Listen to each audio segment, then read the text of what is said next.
Hello नमस्कार दोस्तों, स्वागत है आपका हमारे YouTube चैनल में। तो आज मैं आपके साथ जो कल हमारे आईटी मिनिस्टर प्रकाश जावड़ेकर जी के द्वारा जो भी digital platform and social media के लिए जो भी गाइडलाइंस जारी की हैं उसके बारे में डिस्कस करूंगा। तो सबसे पहले इस एक्ट का जो नाम है वो है information technology guideline for intermediary and digital media ethics code rule 2021। नई गाइडलाइन जो social media and digital platform के बारे में जो कल अनाउंस हुई हैं, जो कि हमारे आईटी मिनिस्टर रवि शंकर प्रसाद जी के द्वारा अनाउंस की गई हैं, उसके बारे में डिस्कस करने जा रहा हूँ। तो सबसे पहले जो बिल है वो हमारा सुपरसीड करता है इंफॉर्मेशन एंड टेक्नोलॉजी एक्ट 2011 को। सबसे पहला प्रोविज़न ये है कि जितनी भी जो बड़ी सोशल कंपनी है जैसे कि ट्विटर है, इंस्टा है, अगर उनको कोई भी कोर्ट या फिर कोई भी गवर्नमेंट एजेंसी किसी भी कंटेंट को डिलीट करने के लिए जो कि अनलॉफुल कंटेंट होता है उसको डिलीट करने के लिए अगर बोलती है तो वो उस मीडिया जो भी सोशल प्लेटफॉर्म है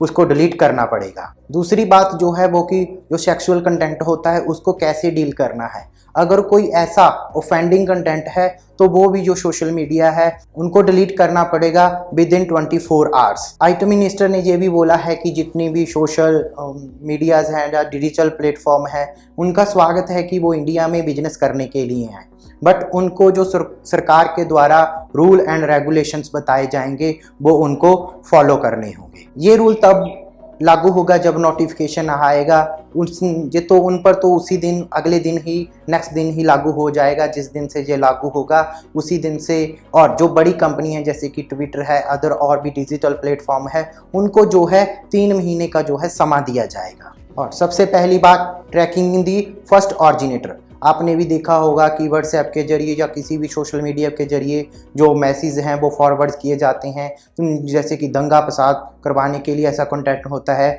जिसके जरिए उनको फैलाया जाता है।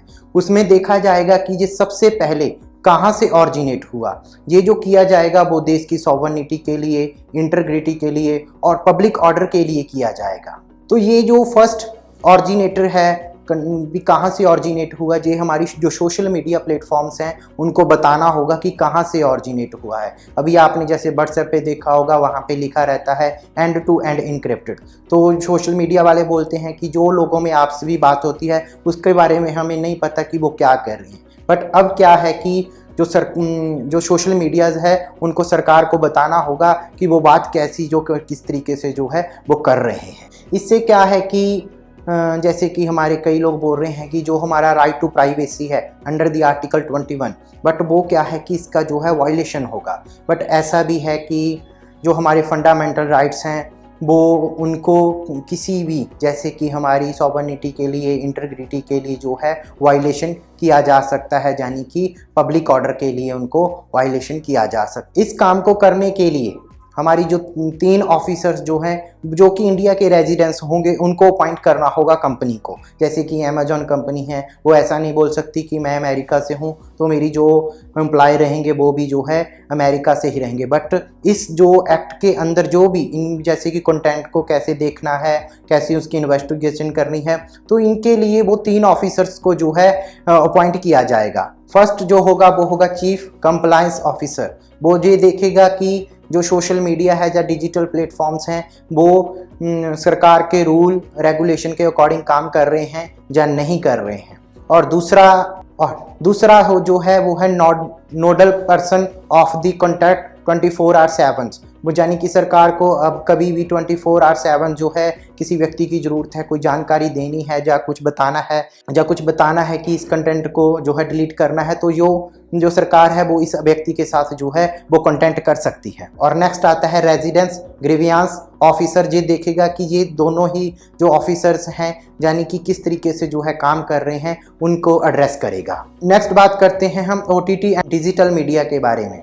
अब जैसे कि डिजिटल मीडिया है या OTT मीडिया है, उन पर जो हमारे ऑफलाइन कंटेंट है जैसे कि न्यूज़पेपर है, उन पर जो भी रेगुलेशन जो फॉलोज होते हैं वो इन पर नहीं लगाए जाते। अब सरकार ने बोला है कि अब ये भी जो हमारे डिजिटल प्लेटफॉर्म्स हैं वो भी हमारे norms of the journalist conduct of the press council of India and the program code के अंतर्गत आएंगे।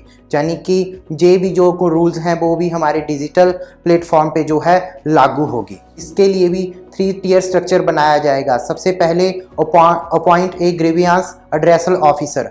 अगर आपको कोई भी किसी भी कंटेंट से कोई भी आपत्ति है तो आप उसके लिए कहाँ अप्रोच करते हैं, तो इसके लिए ये ऑफिसर बनाया जाएगा। नेक्स्ट आती है self regulation by the self regulating body, यानी कि जो बॉडी रेगुलेट कर रही है उनको ही, यानी कि जैसे कि हमारी इंडियन प्रेस काउंसिल है, उनको मिलके जो है वो प्रेस के बारे में बताते हैं। तो उसी तरह से जो सभी प्लेटफॉर्म्स है, डिजिटल प्लेटफॉर्म मिलके एक अपनी बॉडी बनाएंगे जो कि बताएगी कि किस कंटेंट को जो है डिलीट करना है। नेक्स्ट आती है inter departmental government committee establish by the IB ministry. ये जो है एक इंटर गवर्नमेंटल कमेटी बनाई जाएगी ताकि जो सभी डिजिटल प्लेटफॉर्म्स हैं और जितने भी OTT प्लेटफॉर्म्स हैं उनको रेगुलेट करेगी। तो आज के सेशन में इतना ही है, बाकी की बातें हम नेक्स्ट सेशन में करेंगे। Thank you very much.